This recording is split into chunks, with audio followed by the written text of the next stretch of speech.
Welcome to AKM kitchen అండి. ఈరోజు నేను మీకు ప్రాన్స్ బిర్యానీ అంటే రొయ్యల బిర్యానీ చేయడం చూపిపోతాను.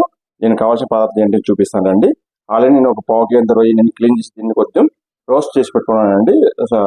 కొద్దిగా పసుపు సాల్ట్ వేసి నేను రోస్ట్ చేసి పెట్టుకున్నాను. దీన్ని మళ్ళీ ఒక పెద్ద ఆనియన్ కట్ చేసి పెట్టుకున్నాను. ఒక 5-6 పచ్చిమిర్చి, ఒక కొద్ది హాఫ్ కప్ అంత పెరుగు తీసుకున్నానండి, గట్టి పెరుగు, 2 టమాటో, ఆవాలు, జీలకర్ర, సోంపు, లవంగా నేను మిక్స్ చేసి పెట్టుకున్నాను. ఇక్కడ ఒక 3 యాలక్కిలు, గరం మసాలా ఒక చిటికి, 1 స్పూన్ అంత కారం, కొద్దిగా కస్తూరి మెత్తి, 1 చిటికి పసుపు, 1 చిటికి ఇంగువ, నేను ఒకే ఒక బిర్యానీ ఆకు, ఒక పట్ట, జాపత్రి పువ్వు ఒక 2-3 తీసుకున్నాను అండి. రండి ఎలా చేయడం చూపిస్తాను. నేను బియ్యం కొద్దిగా తీసుకున్నాను కాబట్టి నేను ఒక పావు కేజీ అంత బియ్యం ఆల్రెడీ నానబెట్టుకున్నాను. నేను తక్కువ చేసుకుంటాను కాబట్టి నేను ప్రాన్స్ కూడా నేను రొయ్యలు కూడా తక్కువ తీసుకుంటున్నాను. మీరు ఎక్కువ చేసుకుని చాలా బాగుంటుంది. కొద్దిగా నేను పెద్దది తీసుకున్నాను, రొయ్య చిన్న సంచలనం బాగుండదు.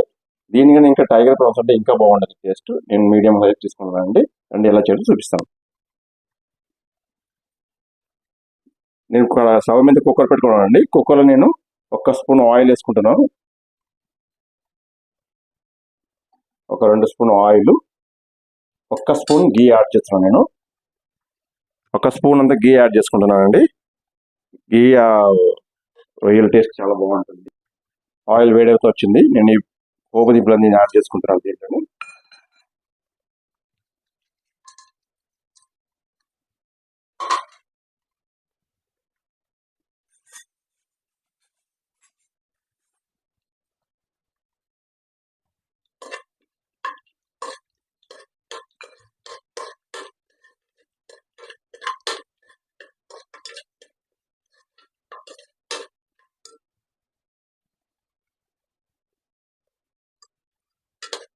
ఇది కొద్దిగా వేగండి.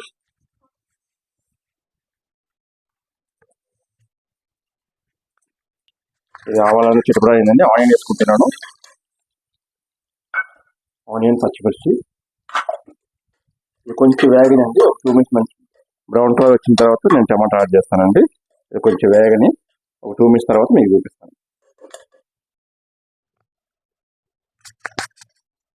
ఇప్పుడు అయిపోయిందండి. Onion, tomato, masala, ginger garlic paste అన్ని మంచిగా వేగింది. ఇప్పుడు నేను పెరుగు యాడ్ చేసుకుంటున్నాను.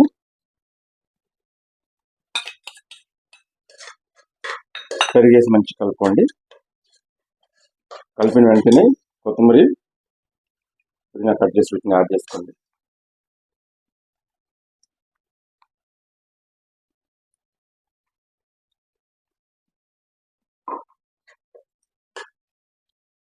ఇది అయ్యిందండి.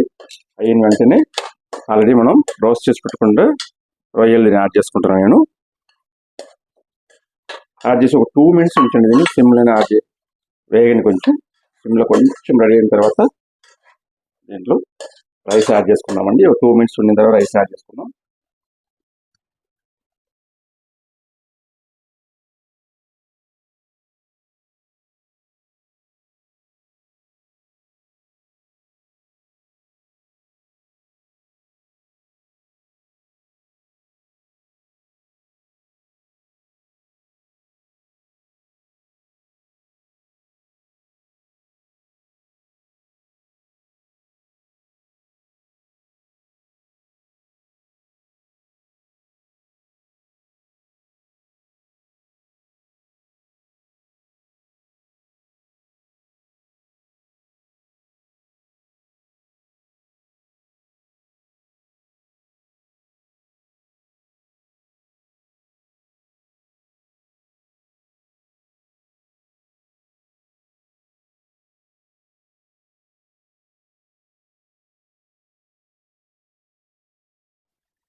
సో వేడి వేడి ప్రాన్స్ బిర్యానీ రెడీ అయిపోయిందండి. మీకు రొయ్యల బిర్యానీ చాలా టేస్ట్గా ఉంటుంది. విడివిడిగా మంచి విడివిడిగా వస్తాయి అన్నం. ఎక్కడ ఒక ముక్క అన్నం విడిపోదు. చాలా టేస్ట్గా ఉంటుంది. ఇది మీరు ట్రై చేయండి. ఇలాగే ట్రై చేసి టేస్ట్ చూసి నాకు కమెంట్ చేయండి. మా ఛానల్ సబ్స్క్రైబ్ చేయండి, లైక్ చేయండి, షేర్ చేయండి. ఎక్కువ మందికి షేర్ చేయండి. మీ ఫ్రెండ్స్ ఎవరు ఉన్న వాళ్ళంతా షేర్ చేయండి. సో షేర్ చేసిన తర్వాత మాకు ఎక్కువ రివ్యూ చేయటం చేయండి. Bye bye.